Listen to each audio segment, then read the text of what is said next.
I think we can discern that, again, pollsters did not get in touch with enough white working class voters. So that's one thing. And then it'll be interesting to see if, say, the undecided vote was at 3 or 4%, did those folks go heavily late breaking in President Trump's favor again this year, just like they did in 2016? More watching and waiting for us to do tonight. Thank you so much, Scott, for joining us and for giving us that insight. We certainly appreciate it. Courtney.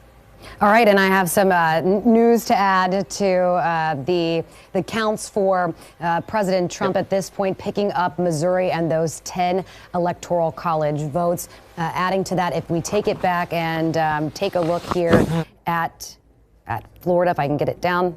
Okay, we're having some issues with that, but we'll leave this here where it is for right now and see if we can fix the issues that are happening with our mapping software right now. Florida, 29 electoral college votes up for grabs, very, very important. North Carolina, 15, Georgia, 16. These are some of these three states as far as the South. These are what we're going to be watching. In Florida, I was popping around and looking at our map, and I can tell you that in Florida, you know what? If we pop over right here, I'm just going to go ahead and pop it up. Live television. I know this is it. But hey, look, you know what? This is important because look, hey, thanks, Ryan. I appreciate it.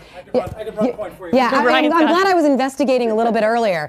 So I was looking around and going, okay, where are the votes? Where are all the votes that we need, right? What's going on? Because we got 98% right here. Take me back to that heat map for me, Ryan. Okay, so you've got that pop-up Osceola County. Osceola County, 49% reporting. But as Allison mentioned earlier, Osceola was one of those that was driving those ballots in, so they're probably still processing those right now. Osceola, one that we're going to be watching.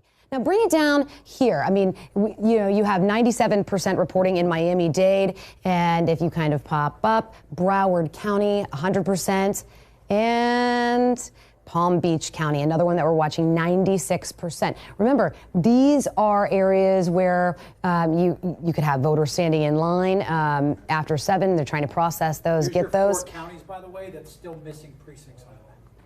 That's right.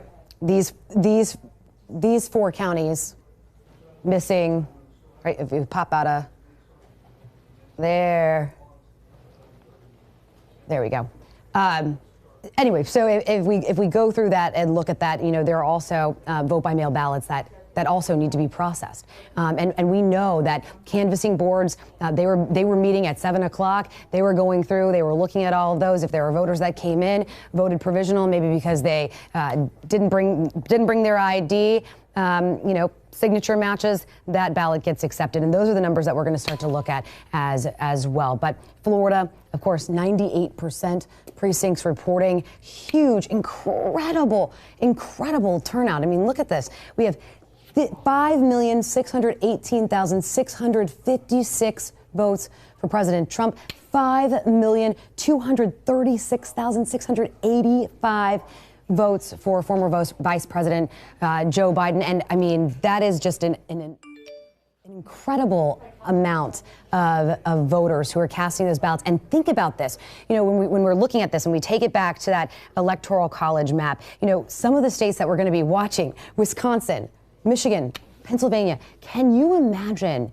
in the state of Florida with that number, more than 11 million votes, if we had to start counting 11 million votes tonight? Right. Can you just imagine? It's just unbelievable, and it will take a long time because you know what? We went through this process. We were trying to help, as we were leading up to today, letting you know how things go. And when it comes to a vote by mail ballot, it's not just boom, okay, done.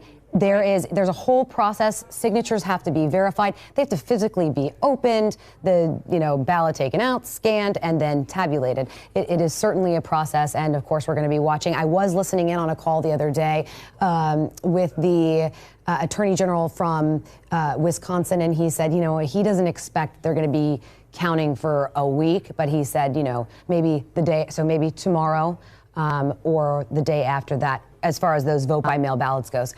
As we have said, and as Scott pointed out just a little bit ago, when it comes to counting, we don't know the results on election night. These are Right. unofficial returns.